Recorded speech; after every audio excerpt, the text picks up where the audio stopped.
তো hello everyone, তোমরা কেমন আছো? আশা করছি তোমরা ভালো আছো, আর আমিও ভালো আছি। আমি অপর্ণা। আজকের আমি বেরিয়ে পড়ছি লক্ষ্মীকান্তপুরের উদ্দেশ্যে কিছু বাজার করার জন্য। যাচ্ছি লক্ষ্মীকান্তপুর। তো চলো, টাটা। দেখো বাচ্চাগুলো কেমন খেলা করছে, বাচ্চাগুলো রেখে দিয়ে যাচ্ছি আমি আর বড়বাবু বাজার করতে। তো বড়বাবু দেখতে পাচ্ছো বাইকটা ভালো করে মোছামুছি করছে, পরিষ্কার করছে। তো এই দেখো, তো এখন আমি বাইকে বসবো। দেখো বাইকটা কত সুন্দর চকচক করছে পরিষ্কার করার পরে। তো এই বসে পড়লাম, যাচ্ছি। তোমরা দেখতে পাচ্ছ, আর আকাশটা দেখতে পাচ্ছ কতটা মেঘলা করেছে। তো মেঘলা ওয়েদারে যাচ্ছে, প্রচন্ড মেঘ করেছে, জানি না হয়তো বৃষ্টিও চলে আসতে পারে, যার কারণে বড়বাবু খুব জোরে জোরে বাইকটা চালাচ্ছিল। তো দেখতে পাচ্ছ আকাশটা কতটা মেঘলা হয়ে আছে, অন্ধকার হয়ে এসছে পুরোটা যেন। এইভাবে যাচ্ছি, দেখো তাড়াতাড়ি যাওয়ার চেষ্টা করছি, দেখা যাক যেন না। তারপরে আমরা আসলাম আর রেলগেট পড়ে গেছে, দেখতে পাচ্ছ। ওখানে আমরা 5 মিনিট দাঁড়িয়ে থাকলাম, কি আর করব বলো।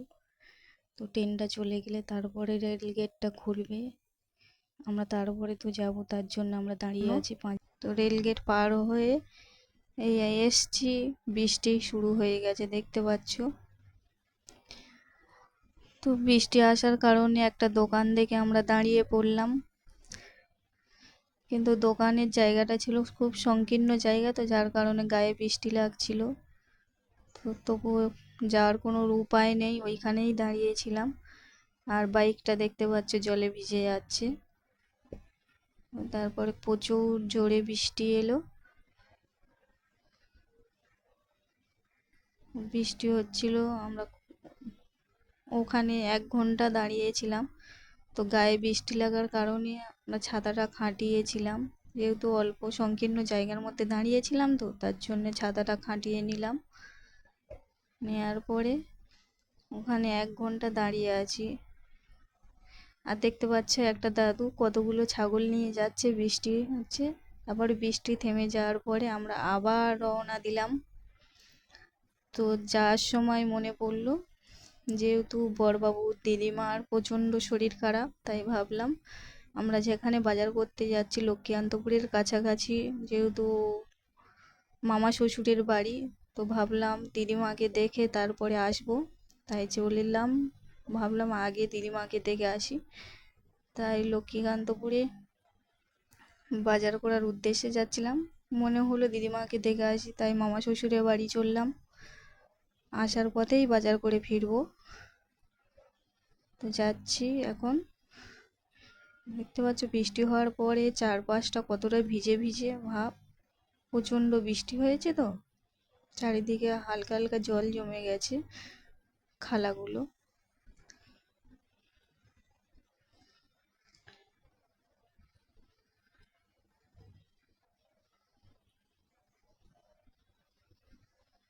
দেখতে পাচ্ছ প্রচণ্ড বৃষ্টি হয়েছে, 1 ঘন্টা বৃষ্টি হয়েছে, মনে খুব জোরেই বৃষ্টিটা হয়েছিল। তো তারপরে লাইন পড়ে গেছে গাড়ি, দেখতে পাচ্ছ। আমরা শুধু দাঁড়িয়েই ছিলাম। তারপর আবার এভাবে গাড়িটা ঘুরিয়ে নিলাম মামার বাড়ির উদ্দেশ্যে, মানে মামা শ্বশুরের বাড়িতে যাচ্ছি। তো ফাইনালি মামা শ্বশুরের বাড়িতে চলে এসেছি। বড়বাবু বাইকটা থামিয়ে দিল, ব্যাগগুলো নিয়ে নিচ্ছে, দেখতে পাচ্ছ।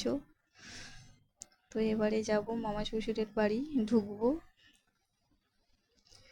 তো যাচ্ছি মামা শ্বশুরের বাড়িতে, ঢুকছি। দেখো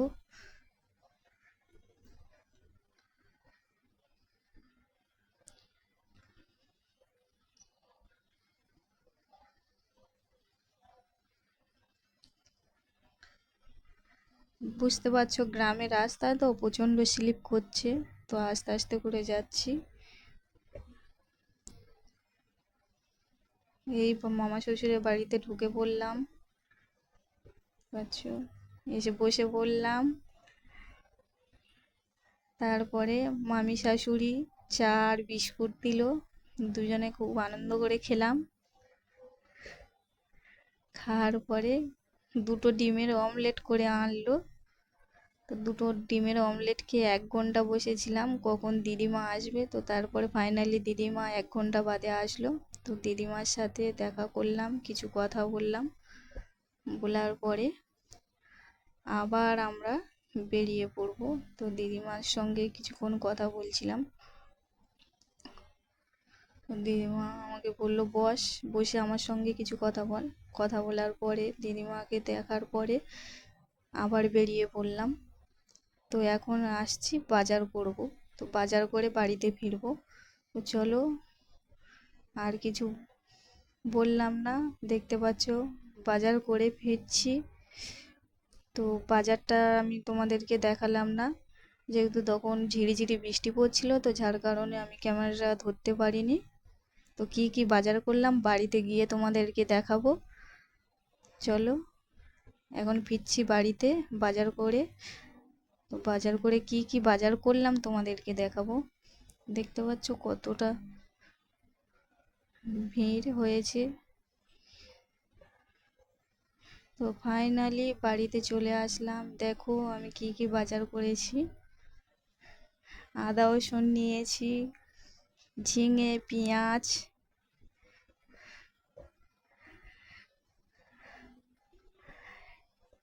টমেটো, শসা, আর নিয়েছি উচ্ছে আর পটল।